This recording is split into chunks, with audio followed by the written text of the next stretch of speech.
Now that it's 25 years since I walked out of that trailer the first time, and I knew this was like the moment of truth. And they said, "Sylvester, you ready?" I said, "No, but Rocky is." Pick him up! Take him up!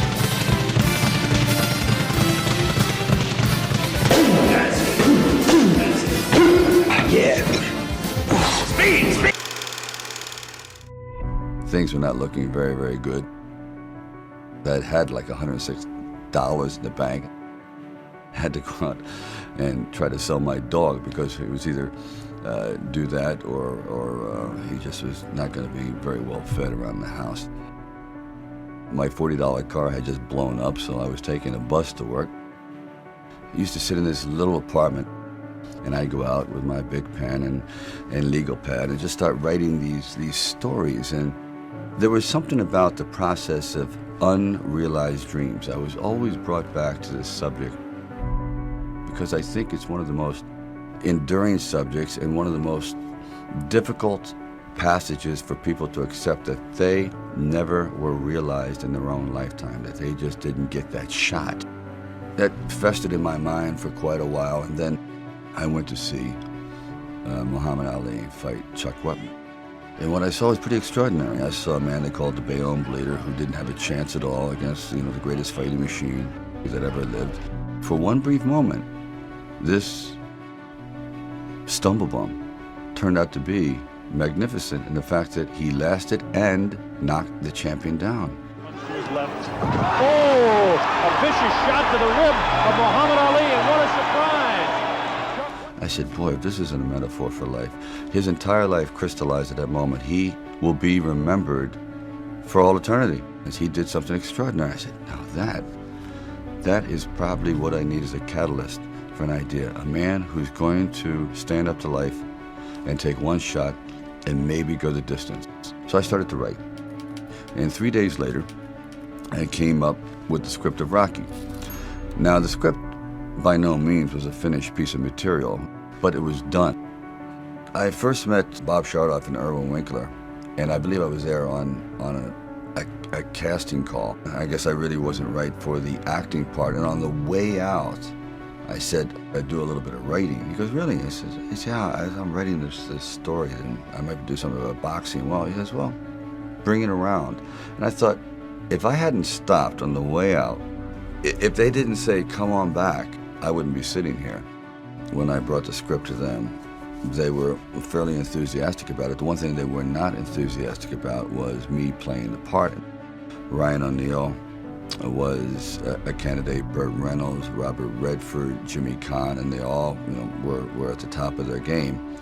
But there was something inside of me that, this opportunity is never going to come around. I know in the back of my mind, if I sell this script and it does very, very well, I'm going to jump off a building. And if I'm not in it, there's no doubt about it, I'm going to leap in front of a train. So this is one of those things where you just roll the dice and say, all right, I got to try it. I got to just do it. I may be totally wrong, and I'm going to be taking a lot of people down with me, but I just believe in it. We didn't have really the money to shoot a normal union film at that time in Philadelphia, so we would travel in a van. I would jump out of the van, and we were working with the handheld camera at the time, and he'd film me running through shopping malls and up down the steps and curved corridors along the river, and he'd have me run and jump park benches and down streets, and people are throwing things at me, like when I had the orange thrown at me, and these people had no idea who I was. Like the scene where we just jumped down and saw this ship along the dock. They just jump out, run as fast as you can along the ship, and I'm running, and I just barely made it. And then when I was hitting the meat, I thought, this would be an interesting visual, hitting the meat. Well, I don't know if anyone's hit a bull lately. They're hard. They're real hard. So my knuckles are flattened out. These are all somewhat of the memories. Talia Shire was also a last-minute choice because we just couldn't find the right person, and then she came in And we just read, and I felt the earth move. I really felt a tremendous vitality and kinship. I mean, I loved her. Everyone has something to do. Rocky really has nothing to do. So he moves at a much slower pace, and he observes, and he sees things that other people don't see. So he's trying to bring her out, because I guess he feels that she's probably the only one who's worse off than he is. The sequence where we're supposed to go ice skating, and where they really come together at that moment when he goes, "Oh man, it was never too smart." He says to me, "You weren't born much of a brain, you know, so you better start using your body, right? So I've become a fighter." Oh. You know what I mean? Why you laughing? My mother, she said the opposite thing. What'd she say? What'd she say the opposite? She said you weren't born much of a body, so you better develop your brain. these two people are two halves that absolutely need to fit together. And I'm starting to realize that this is the key to the film. This is the heartbeat. The whole movie is going to be based on the discovery of these two people, the love. And I couldn't have come up with a better Apollo Creed than Carl Weathers. He walks in, starts to audition, and he's doing the lines well, and then he gets up and he starts to box with me a little bit, and he bangs 2 or 3 off my head. I said, geez, this guy he really doesn't care if he gets the part, does he? I mean, he's putting lumps on my forehead, and he's really into it. Then he sits back down, and he goes, I could do much better if you had a real actor reading with me. He goes, well, Carl, that's Rocky. That's the guy who wrote the script. He goes, oh, maybe he'll get better. You know what? I said, please, hire him. He's great. That's exactly the attitude I wanted. He was fantastic, and he still is. We thought, boy, wouldn't it be interesting to catch a man's moment, a man's life at the quintessential seminal moment. We only had the money to do 1/4 of the ring, so just a little corner. And Rocky's going, just get everything out of my face, and yelling for Adrian, Rocky, Adrian, Rocky. As Adrian is running to the ring, they had fishing line connected to her hat, and they pull her hat off. So, because I thought, wouldn't it be interesting that the first thing Rocky says when he comes into the ring, hey, where's your hat?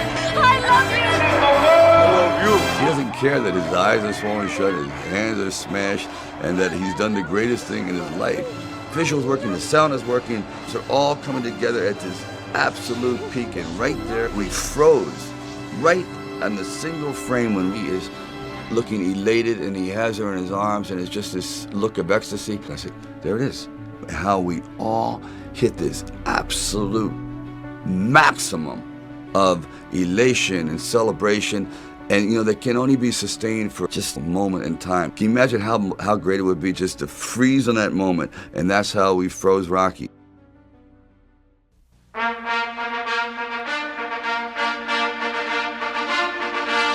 Rocky, I had no idea was ever going to have this sort of response.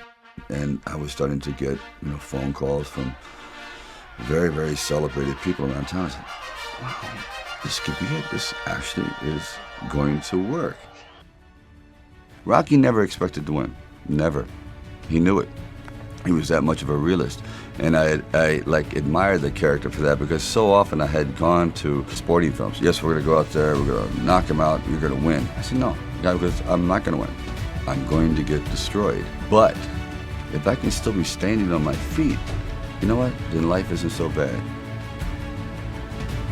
It really don't matter if I lose this fight. All I want to do is go the distance.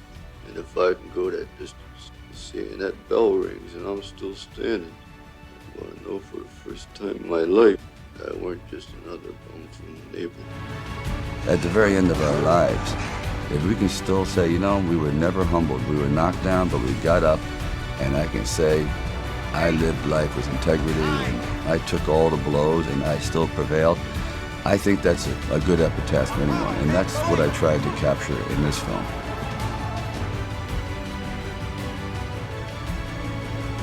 You can't be alone. To really succeed, no man really is an island. And it took the love of a woman that no one else loved It took even the befriending of her brother, who no one could understand, and with Burgess Meredith, they were like individual pieces.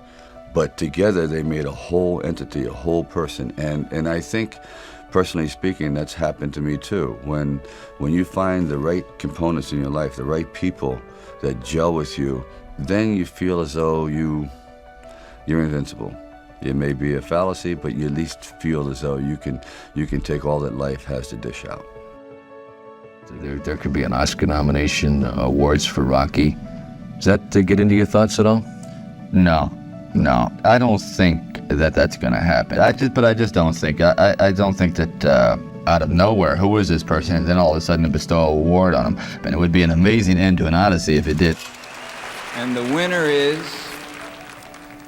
Rocky, Irwin Winkler and Robert Chardoff, producers.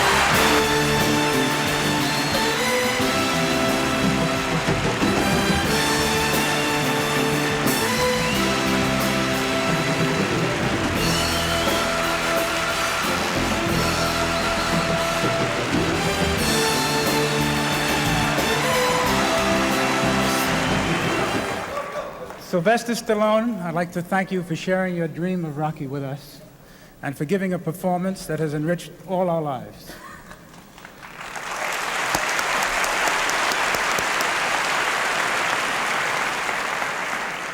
I truly miss that character so much. I tell you, sometimes I could just cry, because I'll never have a voice like that again, where I can just speak whatever I feel in my heart.